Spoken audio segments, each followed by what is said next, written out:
Good morning and welcome to the Point. As many of us prepare to celebrate the holidays in any number of ways, political reporters are preparing for something else. That's a big election cycle and decision 2018. This morning, two more candidates who want to be on the general election ballot. They won't be on the primary because their nominations will be secured at the state convention. In this case, the Democratic State Convention. We start with a candidate for Secretary of State, Jocelyn Benson. Well, let's start with the basics. You've done this before. Yeah.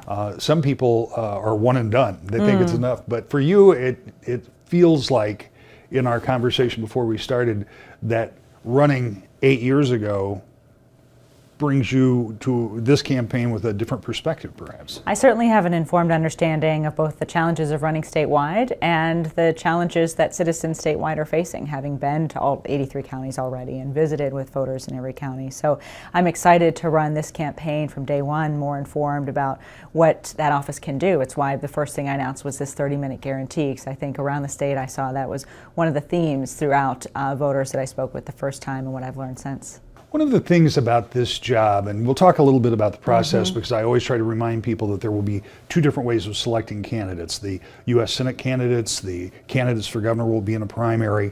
The Secretary of State, Attorney General candidates will be selected at the conventions, which is the process that you'll go through. As you and I talk, and this will be a few weeks probably before it airs because we're going in the holidays, but there's no other Democrat that is announced. So if that continues as you look to getting to that nomination, one of the real differences in the Secretary of State's job in Michigan is not only do you take care of DMV, but you take care of all of the elections, one of only a handful in the country. It makes it a big job. Yes, 36 secretaries of state run elections, or the chief election officers throughout the country, as well as we here in Michigan have the DMV and the motor vehicles responsibility as well. And so we interact with citizens in various different ways, and to me that's a real opportunity to show how state government can operate at its best. I've been able to work in private industry and academia and the sports industry now and see different examples and best practices of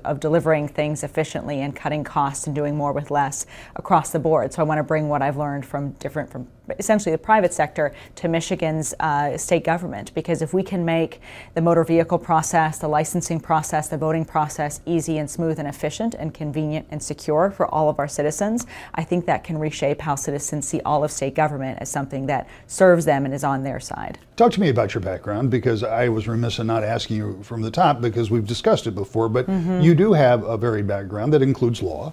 Yeah, I mean, my commitment for the bulk of my career has been doing what I can to make government more accessible for our citizens. I think if state government and federal government is listening to the people that it's supposed to represent, the policies and decisions it makes are much better off. But as we've seen turnout decline and the increase in money into our political process in recent years, we've seen a real disengagement between our citizens and our government, and I want to change that. I want to ensure that our state government is one that is responsive, transparent, and accountable to our citizens. So my career has been designed in many ways to promote those values, and Secretary of State is one of those ways. What would you do to, and I'm interested in the concept because I think that the disengagement between voters, the public, and government has gotten bigger and bigger and bigger the last I'll go 25 years, but it hardly matters what the time period is. So what can you do? Now you talk about making government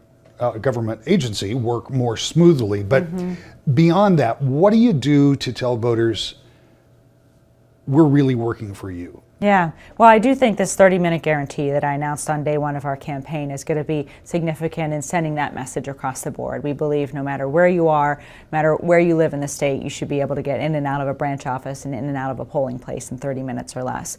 Ensuring everyone has that experience, I think, is going to be a big step forward in seeing government work better and can, as I said, really reinvigorate a citizen's faith that government can do the right thing for them and on their behalf. But beyond that, I think think we need to ensure our citizens have access to information that they can rely on in making decisions about who they want to represent them at the state and federal level. So as Secretary of State, I'm going to work hard to ensure that we have resources, just like voters in many other states get, that are reliable sources of information for citizens, as opposed to right now where you have a lot of dark money distorting the messaging in particular campaigns to the point where many citizens say, forget it, I don't want anything to do with this, I'm not even going to vote. That brings up an interesting point, because in our state, the Secretary of State is a partisan office. So for a partisan office holder to try to provide information about the candidates would garner a lot of criticism from the other side. Yeah, and I think absolutely the Secretary of State, it should be a nonpartisan position. And part of the reason I'm running is to ensure, as someone who has not come through the political arena, I've come through private sector, academia, I want to ensure that office is really doing its best for all citizens equally. And I always say, in anything that I do, whether it's in teaching or in the sports where I work today, I'm very much about ensuring everyone has a voice, and that we don't try to influence someone else's voice, because what good does that do? The diversity of perspectives is what makes this country great. It's what makes our state better informed. So I'm looking forward to encouraging everyone, regardless of their positions, regardless and inclusive of all perspectives, to be engaged and involved, because we're all better off when that happens. As we sit here today, and I suspect it will be true when this airs, there is no solution to auto no-fault insurance in the state of Michigan, or at least no change. As the Secretary of State, you don't have any direct control over what those rules are, but you have a lot of interconnection with the insurance companies because of the notifications, the so-called 7-day insurance plan, which isn't legal, but a lot of people use. Do you have any thoughts about what we can do to make sure more people are insured? I mean, obviously the legislature would have to make those changes, but it is a problem in the state. It is, and I live in the city of Detroit, where insurance rates are far too high, and reform is absolutely necessary.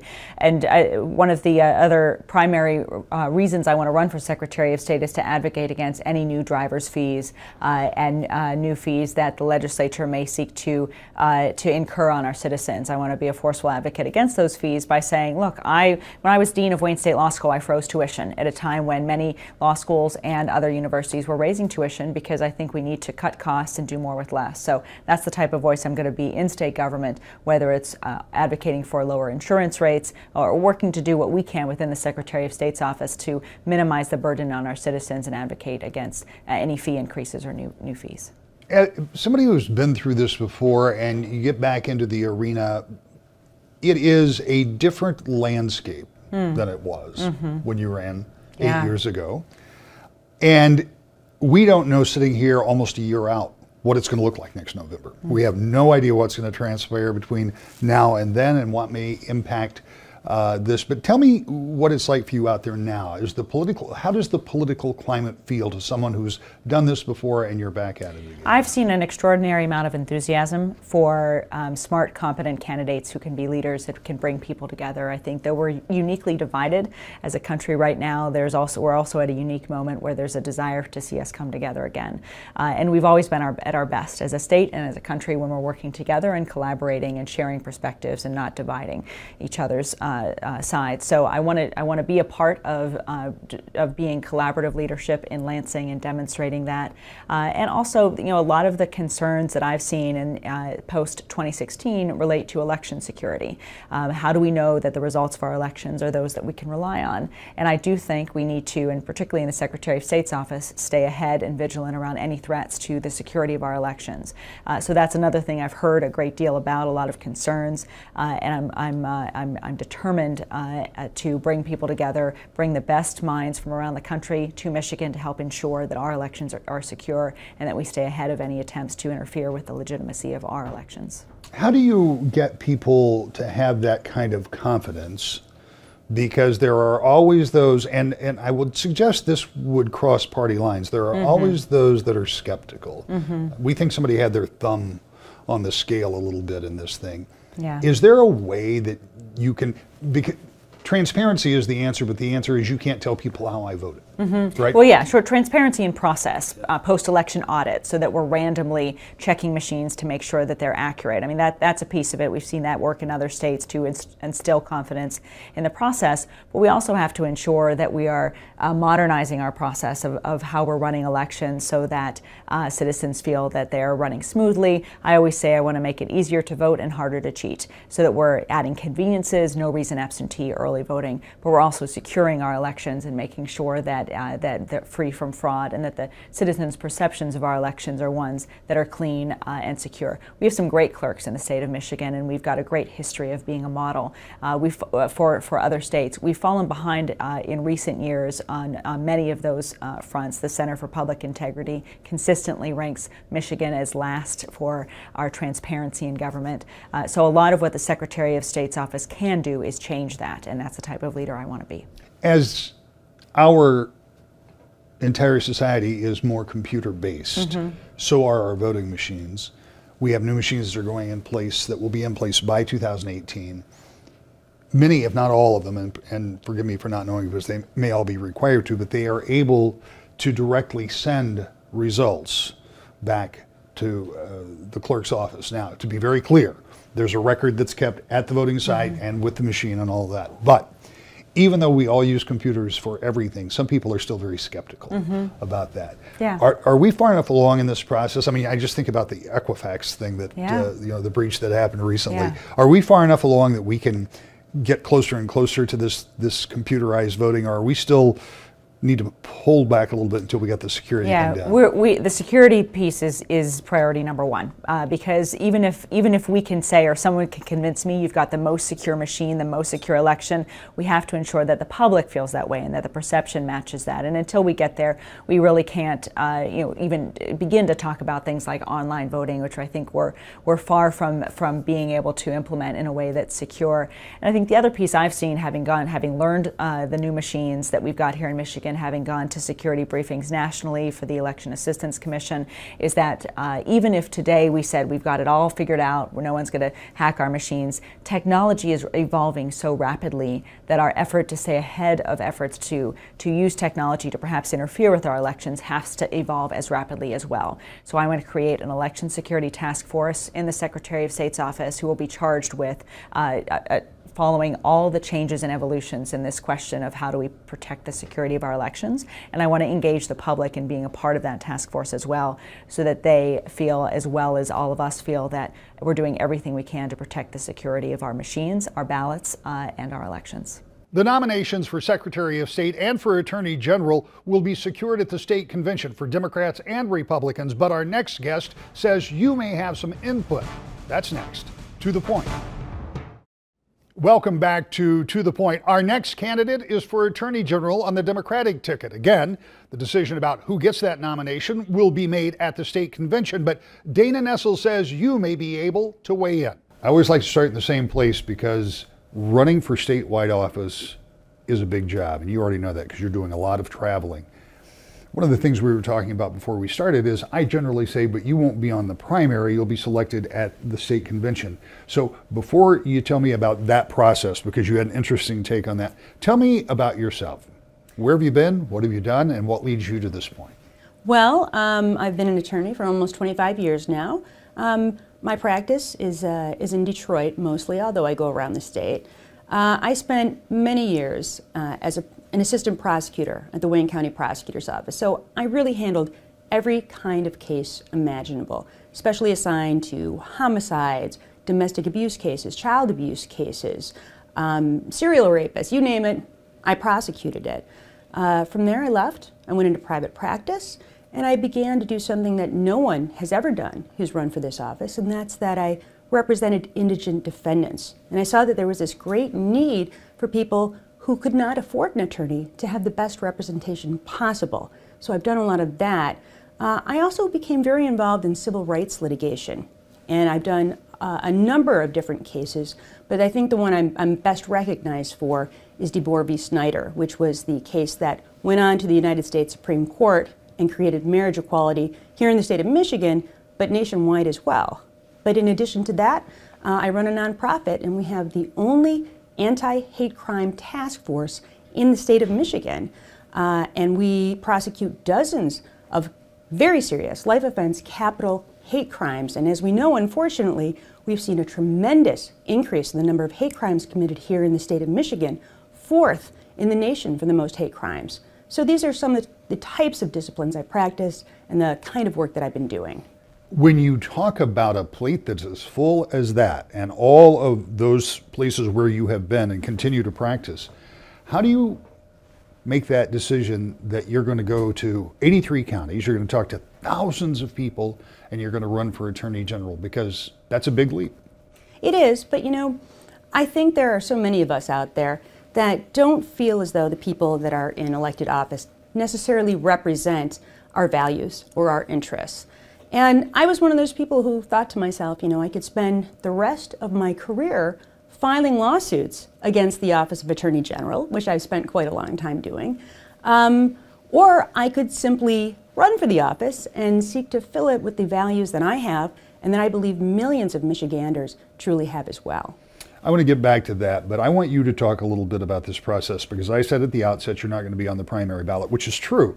And generally speaking, I think in terms of state conventions, of only the most activists that show up in the case of Republicans, precinct delegates. But for Democrats, it's different. You were explaining that to me, and I think it's a distinction that's worth talking about, because if people are interested in your candidacy, or if they're just interested in the Democratic Party at all, they have an opportunity to participate, even though it's not a primary. That's right. And the great thing about the Democratic Party and how we handle this convention process is that anyone can participate. You don't have to be an elected precinct delegate. All you have to do is sign up for the Michigan Democratic Party. And if you do, you'll be registered. You can come to our convention. We have an endorsement convention that's going to be April 15th in Cobo Hall in Detroit. And you sit with your congressional district and you vote on all the down ballot races, not just the Attorney General, but Secretary of State, Michigan Supreme Court, Board of Education, and so on and so forth. So you really have an opportunity to have a voice and to make your voice heard, so that whoever is going to be on the ballot in November of 2018, you've had the ability to cast your vote in terms of who you want to see on the ballot. So you talk about what clearly are some of your passions. How does that translate then, if you're successful in the party process and the general process, how does that transfer to what you would do as Attorney General? Well, my goal is to create an office that fully protects the residents of the state of Michigan. And I mean all the residents of our state. What we've seen for far too long, I think, in terms of our current Attorney General, in terms of the matters, the issues that he's decided to focus on and the issues he's decided to ignore, I don't think fully protects the residents of our state. Sometimes he persecutes the residents of our state. So I want to concentrate on things like a safe, clean environment, safe drinking water, public safety issues. I want to make certain that our seniors are protected, and I want to focus on consumer protection issues, which is something that, of course, we know Frank Kelly many years ago developed what was considered to be the best consumer protection office in the entire United States of any AG's office. I want to bring that back. When you look at all of the scope of the Attorney General's office, and please understand I'm no expert, but in the years of having covered AGs, and the same for the Secretary of State's office, both of those positions have very broad responsibility. As you talked about, there's environment, there's consumer protection, there's actually the law enforcement part is the chief law enforcement officer for the state, and also the job of being the attorney for the state as well as for the people of the state. I mean, how do you break that up? What are, from your standpoint, what are the things that need most focus? I know everything has to be done, but what's the most important thing? Well, I think right now, one of the things that we're seeing, and I have mentioned this, but environmental concerns. I'm very concerned about it, and I know here in Kent County, of all places, there are some incredible concerns, as there should be. So at the end of the day, there are all kinds of issues that affect Michigan residents, but frankly, if we don't have clean water to drink, if we don't have clean air to breathe, none of those issues are very important. And if you're suffering from kidney disease or lung cancer or some other very serious condition as a result of environmental pollutants, then there's nothing else that's quite as important. And so I think that is a matter that no matter where you live in the state, you ought to be concerned about. And we ought to have an AG that's working as hard as possible to protect our population against those issues. I have to ask you, since you brought it up, and it's one of those issues that will continue to resonate, Line 5 that comes under the Straits of Mackinac is one of the things that I know that recently the governor took a harder line on by talking to Enbridge. What's your take on that from an environmental standpoint? Well, when you say he took a harder line, harder than what he had been doing. That's true. I think he doesn't go nearly far enough, though. One of the reasons I decided to run for this office was my outrage over Line 5. And I am convinced that Line 5 cannot safely operate, that we cannot have a pipeline running under the Straits of Mackinac, and that we're looking at what potentially will be the largest economic and ecological disaster ever faced by the residents of the state of Michigan. And I think we need to do everything in our power to prevent it. And to prevent it, that means shutting it down. And I think it needs to be done immediately. It's my #1 priority when I take office. The economic impact of that would also impact citizens of Michigan. You think that the economic impacts are not nearly great enough to consider? I think that we've spent too long listening to a Canadian oil company and telling us what percentage of their oil actually goes to Michigan residents. We know that almost none of it does. The vast, vast majority of that oil goes right back into Canada. And so here we're risking the sanctity of the Great Lakes, which should be sacrosanct, right, to us here in Michigan. The Michigan Constitution actually calls for the protection of our natural resources, including the Great Lakes. So I feel like that's our first obligation, is to protect the Great Lakes, which provides not just billions of dollars to Michigan residents in terms of tourism and recreation, but for at least 80% of our state, that's where we get our drinking water from. Why would we do anything to risk that?